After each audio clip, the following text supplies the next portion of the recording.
Love ಜಿಹಾದ್ ಅಡ್ಡಿ ಆಗ್ತಾ ಇದೆಯಾ ಕರ್ನಾಟಕ? ಪಿ ರೇವಣ್ಣ ಪ್ರಕರಣವನ್ನು ಮೀರಿಸುತ್ತಿದೆ ಕೊಪ್ಪಳದ ಮುಸ್ತಾಫ್ ಪ್ರಕರಣ.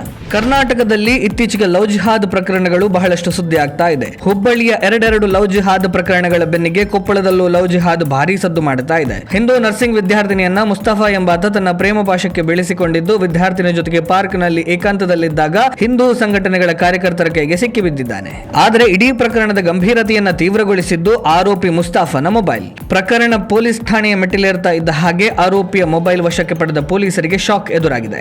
ಮೊಬೈಲ್ ಪರಿಶೀಲನೆ ವೇಳೆ 16ಕ್ಕೂ ಹೆಚ್ಚು ಹಿಂದೂ ಯುವತಿಯರೊಂದಿಗಿನ ಅಶ್ಲೀಲ ವಿಡಿಯೋ, ಹಲವಾರು ಹಿಂದೂ ಯುವತಿಯರ ಜೊತೆಗಿನ ಫೋಟೋಗಳು, ಹಿಂದೂ ಯುವತಿಯರಿಗೆ ಬಿಯರ್ ಕುಡಿಸುವ ವಿಡಿಯೋಗಳು ಪತ್ತೆಯಾಗಿದೆ. ಮುಸ್ತಫಾ ಬಳಿ ಇದ್ದಂತಹ 2 ಮೊಬೈಲ್ಗಳಲ್ಲಿ ಒಟ್ಟು 9700ಕ್ಕೂ ಅಧಿಕ ವಿಡಿಯೋ, 7000ಕ್ಕೂ ಅಧಿಕ ಫೋಟೋಗಳು ಪತ್ತೆಯಾಗಿರುವುದು ರಾಜ್ಯವನ್ನೇ ದಂಗುಬಡಿಸಿದೆ.